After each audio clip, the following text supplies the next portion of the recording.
जय गुरु जी संगत जी। वीडियो को लाइक कीजिए, चैनल को सब्सक्राइब कीजिए और बेल आइकन को प्रेस कर दीजिए ताकि आपको लेटेस्ट वीडियो की जानकारी अच्छे से मिल सके। जय गुरु जी संगत जी। गुरु जी का अनंतम अनंतम शुक्राना। गुरु जी के श्री चरणों में कोटि कोटि प्रणाम और गुरु जी की प्यारी प्यारी संगत को जय गुरु जी। संगत जी, जो जीवन हम जी रहे हैं उसमें हम सारे दुख सुख देखते हैं, महसूस करते हैं। इस जीवन का खास उद्देश्य यह है कि अंत समय में हमारी आत्मा परमात्मा में लीन हो जाएगी और मोक्ष को प्राप्त करेगी। परंतु संगत जी, मरने से पहले भी हमें मोक्ष प्राप्त करना होता है। मोक्ष बुरे कर्मों से, मोक्ष नफरत से, मोक्ष द्वेष और ग्लानि से, मोक्ष दिखावे से, और इसे सिर्फ और सिर्फ हम एक सच्चे गुरु के सानिध्य में ही कर सकते हैं। और वो सच्चे गुरु हमें मिल चुके हैं हमारे गुरु जी के रूप में। तो क्यों ना हम भी मोक्ष प्राप्त करें हर बुराई से। इसलिए हमें पूरी तरह गुरु जी पर विश्वास करना होगा और उनके अनुसार चलना होगा। इसी बात को और गहराई से हम अंत में एक कहानी के माध्यम से समझेंगे। संगत जी, आज का सत्संग भी बहुत सुंदर है। आप पूरा सत्संग अंत तक सुने, क्योंकि आप जानते हैं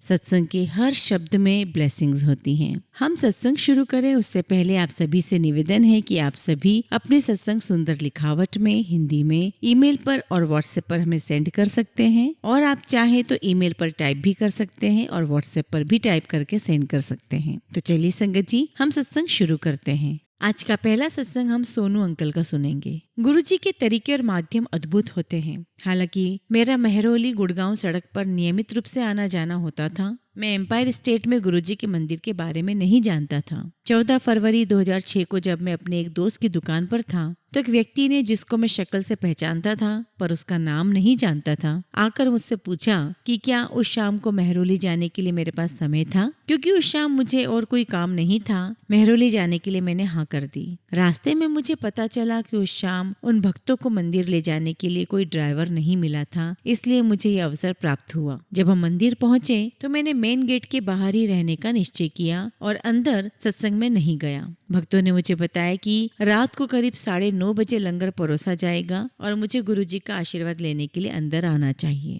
मुझे गुरुजी के बारे में कुछ भी नहीं पता था। लंगर लेने की भी मेरी इच्छा नहीं थी, क्योंकि कुछ दिन पहले ही मैं वैष्णो देवी गया था, जहाँ मैंने भंडारा खाया था, जो बिल्कुल सादा था, जिसमें सफाई का बिल्कुल ध्यान नहीं रखा गया था। कुछ ही देर में एक व्यक्ति ने मुझसे पूछा अगर मैं गुरुजी के भक्तों के साथ आया था। मेरे हाँ कहने पर उसने मुझे लड्डू और चाय दी। मैंने लड्डू और चाय प्रसाद ले ली, इस बात से बेखबर कि वो गुरुजी का प्रसाद था, उनके आशीर्वाद का माध्यम। अगले दिन भी उन भक्तों ने मुझसे पूछा कि अगर खाली था और मैंने तुरंत हाँ कर दी, पर तब भी मैं गुरुजी के दर्शन के लिए मंदिर में नहीं गया। मंदिर के दरवाजे पर इतने धनवान लोगों को देखकर मैंने ये गलत धारणा बना ली कि गुरुजी तो बस धनवानों और साधन संपन्न लोगों के लिए हैं, आम लोगों के लिए नहीं। पर फिर मुझे एक अजीब सा खिंचाव महसूस हुआ और मैं अंदर चला गया। गुरुजी अपने आसन पर विराजमान थे। मैं गुरुजी के आगे नतमस्तक हुआ और जिन भक्तों के साथ आया था उनके साथ जाकर बैठ गया। शब्द चल रहे थे, इसलिए मैं एक अक्षर भी नहीं बोल पाया। मेरे साथियों ने मुझे ओम नमः शिवाय का जाप करने को कहा,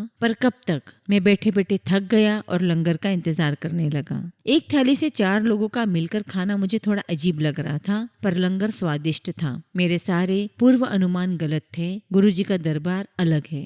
अगले दिन मैं सीधे संगत में गया। गुरुजी के चरण कमल छुए, चाय प्रसाद लिया और बाहर जाकर लड्डू और चाय प्रसाद दोबारा लिया। फिर मैं लंगर के लिए अंदर आया। यह मेरा नित्य कर्म बन गया था और मैं गुरुजी के दर्शन और मंदिर में गुरुजी की शरण में बैठने का आनंद उठाने लगा। एक दिन मुझे थोड़ी देर हो गई और जब मैं पहुंचा तो लंगर शुरू होने वाला था। मैं नहीं चाहता था कि मेरे साथ जो संगत आई थी उन्हें मेरे कारण इंतजार करना पड़े या वे परेशान हो। तभी एक भक्त ने आकर मुझसे पूछा कि क्या मैं लंगर करना चाहता था। वह मुझे लंगर के लिए सबसे आगे ले गए, गुरुजी के आसन के करीब। जैसे जैसे मैं गुरुजी के पास आता रहा, मेरा उनके साथ कनेक्शन अटल होता गया और मुझे एहसास हुआ कि गुरुजी पारंपरिक उपदेशकों से अलग थे। गुरुजी के दरबार में बैठे हुए मुझे पूरा विश्वास था कि जैसे गुरुजी बाकी सबका ध्यान रखते हैं, वह मेरा भी ध्यान रखेंगे। मुझे एहसास हुआ कि मेरा यह मानना कि गुरुजी केवल धनवानों पर कृपालु होते हैं गलत था। वह सबके लिए निर्मल और शर्त रहित प्रेम के सोर्स हैं। हैं। गुरुजी की ओर मेरा आगमन अनअपेक्षित था। जब मेरा उनसे जुड़ने का समय हुआ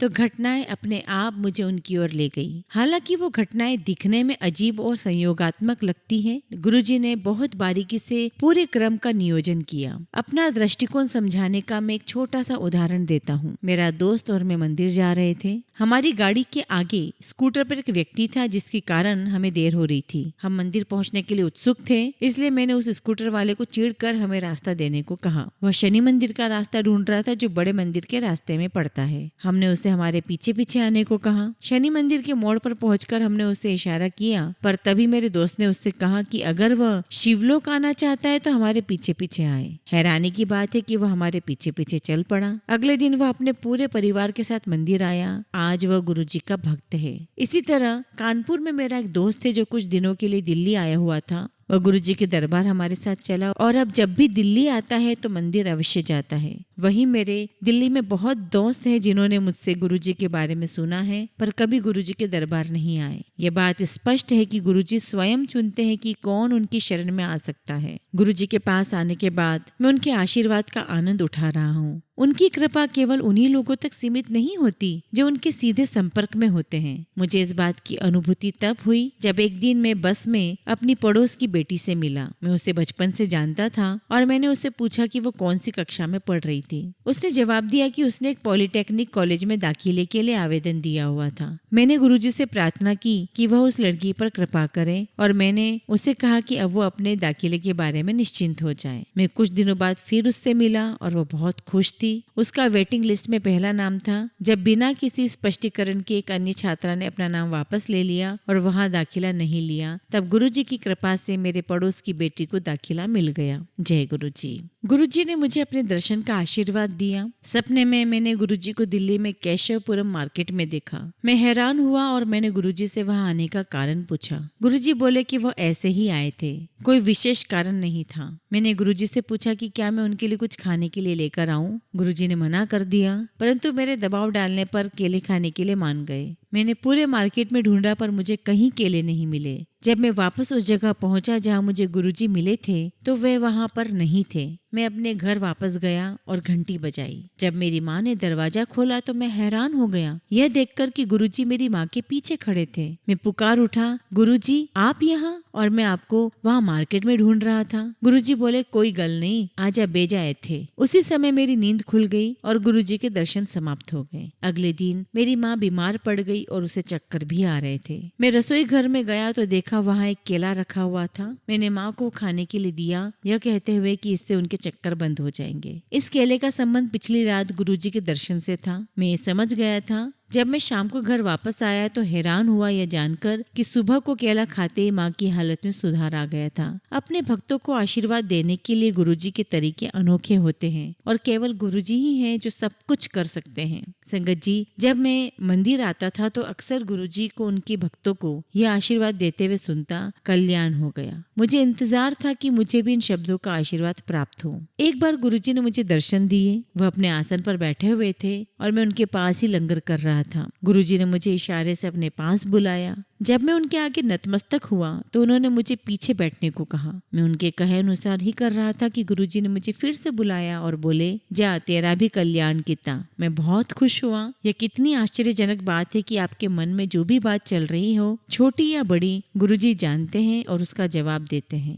कभी कभी तो हमारी मांगे इतनी साधारण होती है कि हम ही भूल जाते हैं, पर गुरुजी वह सब पूरी कर देते हैं। एक बार 31 दिसंबर के उत्सव पर मुझे गुरुजी से एक दुर्लभ अवसर प्राप्त हुआ उन्हें शुभकामना देने का। उनसे आज्ञा लेते समय मैंने उन्हें नववर्ष की शुभकामना दी तो उन्होंने भी मुझे शुभकामना दी। मुझे नहीं पता कि मुझ में इतनी हिम्मत कहाँ से आई, पर मैंने गुरुजी को कह दिया कि 1 जनवरी को मेरा जन्मदिन भी होता है। गुरुजी बोले, जा ऐश कर फिर। उनके यह शब्द मेरे हृदय में हमेशा के लिए बस गए हैं और मैं आजीवन उन्हें संजो के रखूंगा। यह जन्मदिन का सबसे अच्छा उपहार था जो मुझे कभी मिल सकता था। संगत जी, 31 मई 2007 को गुरुजी की महासमाधि एक दिल तोड़ने वाली घटना थी। अगले दिन हमें सुबह सुबह मंदिर पहुंचना था। मैंने सुबह 4:30 बजे के लिए घंटी लगाई थी और घंटी बंद करके मैं दोबारा सो गया। 2 घंटे बाद गुरुजी सफेद चोला पहने हुए आए और बड़े स्नेह से मुझे उठाते हुए बोले, कंजरा खड़ा हो, बड़े मंदिर नहीं जाना। मैं तुरंत उठा और तैयार होकर मंदिर के लिए निकल पड़ा।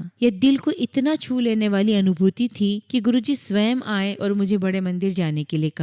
कुछ दिनों बाद आधी रात को मेरा एक दोस्त आया। उसके चचेरे भाई की अकस्मात मौत हो गई थी और उसने मुझे उसके साथ उसके घर चलने को कहा। उस समय मैं गुरुजी की महासमाधि के कारण परेशान था। मैं गुरुजी से पूछता रहता कि वह क्यों हमें छोड़कर चले गए। अब मेरा क्या होगा, कौन हमारा ध्यान रखेगा और मेरा जीवन कैसे चलेगा। अपने को संभाल कर मैं उठा और अपने दोस्त के साथ चल पड़ा। कुछ घंटों के बाद घर वापस आकर मैं सो गया। गुरुजी ने मुझे दर्शन दिए और बोले, तू रोता क्यों है? मैं कहीं नहीं गया हूँ, मैं अभी भी यहीं सबके साथ हूँ। उदास मत हो, खुश रह और रोना बंद कर। उन लोगों का ध्यान रख जिनके पास रोने का कारण है। तुझे अब और रोना नहीं चाहिए। गुरुजी का निर्देश स्पष्ट था और मुझे इससे हिम्मत मिली। हमें हर पल गुरुजी के शब्दों की सच्चाई का अनुभव होता है। मैं यही हूँ, वह बिल्कुल यही है और हमारी हर आवश्यकता का ध्यान रखते हैं। मेरा जीवन पूरी तरह से गुरुजी की कृपा पर निर्भर है। मैंने एक और सपना देखा जिसमें 2 दोस्त मेरे पास होली खेलने के लिए आए, पर मैंने उनसे कहा कि मैं होली केवल गुरुजी के साथ ही मनाऊंगा। साल 2007 में मैंने बड़े मंदिर में होली मनाई थी।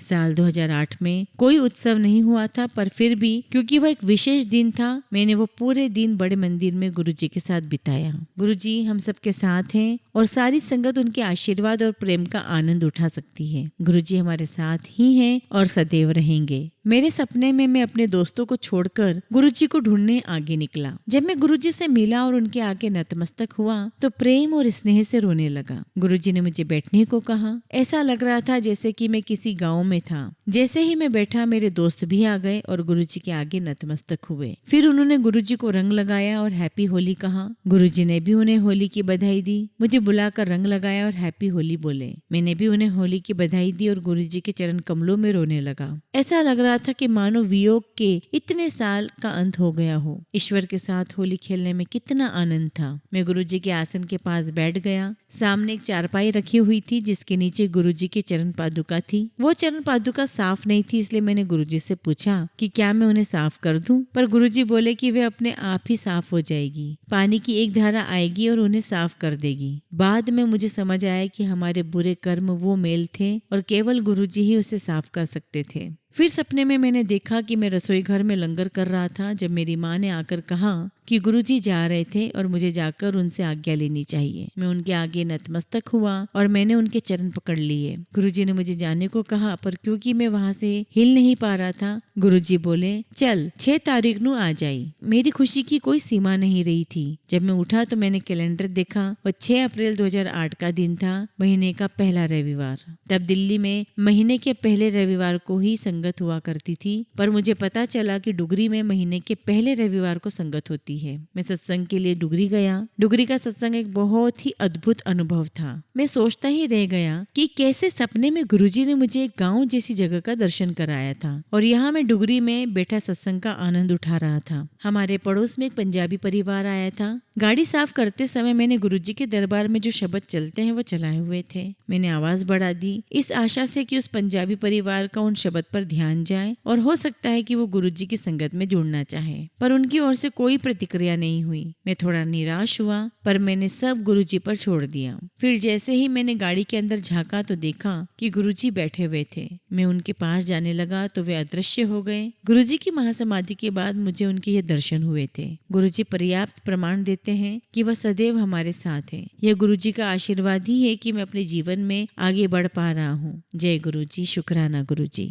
संगत जी, हमेशा की तरह आज भी हम अपने सत्संग का अंत एक बहुत ही सुंदर प्यारी सी कहानी से करेंगे। एक बार की बात है, एक पंडित रोज रानी के पास कथा सुनाने जाया करता था। कथा के अंत में सबको कहता कि राम कहे तो बंधन टूटे। तभी पिंजरे में बंद तोता बोलता, यूं मत कहो रे पंडित झूठे। पंडित को क्रोध आता कि ये सब क्या सोचेंगे, रानी क्या सोचेगी। पंडित अपने गुरु के पास गया, गुरु को सब हाल बताया। गुरु तोते के पास गया और पूछा, तुम ऐसा क्यों कहते हो। तोते ने कहा, मैं पहले खुले आकाश में उड़ता था। एक बार मैं एक आश्रम में जहाँ बहुत सारे साधु संत राम राम बोला करते थे वहाँ बैठा तो मैंने भी राम राम बोलना शुरू कर दिया। एक दिन मैं उसी आश्रम में राम राम बोल रहा था, तभी एक संत ने मुझे पकड़कर पिंजरे में बंद कर लिया। फिर मुझे 1-2 श्लोक सिखाए। आश्रम में एक सेठ ने मुझे संत को कुछ पैसे देकर खरीद लिया। अब सेठ ने मुझे चांदी के पिंजरे में रखा। मेरा बंधन बढ़ता गया, निकलने की कोई संभावना नहीं रही। एक दिन उसी सेठ ने राजा से अपना काम निकलाने के लिए मुझे राजा को उपहार के स्वरूप दे दिया। राजा ने खुशी खुशी मुझे ले लिया क्योंकि मैं राम राम बोलता था। रानी धार्मिक प्रवृत्ति की थी तो राजा ने रानी को दे दिया। अब मैं कैसे कहूँ कि राम राम कहे तो बंधन छूटे, क्योंकि मेरे तो बंधन बढ़ते ही जा रहे थे। तोते ने गुरु से कहा कि आप ही कोई युक्ति बताएं जिससे मेरा बंधन छूट जाए। गुरु बोले, आज तुम चुपचाप सो जाओ, हिलना भी मत। रानी समझेगी तुम मर गए हो और वो तुम्हें छोड़ देगी। ऐसा ही हुआ। दूसरे दिन कथा के बाद जब तोता नहीं बोला तब संत ने आराम की सांस ली। रानी ने सोचा तोता तो गुमसुम पड़ा है, शायद मर गया। रानी ने पिंजरा खोल दिया। तभी तोता पिंजरे से निकलकर आकाश में उड़ते हुए बोलने लगा, गुरु मिले तो बंधन छूटे। तो संगत जी, कहानी का अर्थ यह है कि हम कितने भी शास्त्र पढ़ ले, कितनी भी किताबें पढ़ ले, कितने भी जाप कर ले, लेकिन सच्चे गुरु के बिना हमारा बंधन नहीं छूट सकता। और हमारे सच्चे गुरु हमारे गुरु जी के रूप में हमें मिल चुके हैं, तो निश्चित ही हमारे बंधनों से छुटकारा गुरु जी हमें दिलाएंगे। जय गुरु जी, शुक्राना गुरु जी।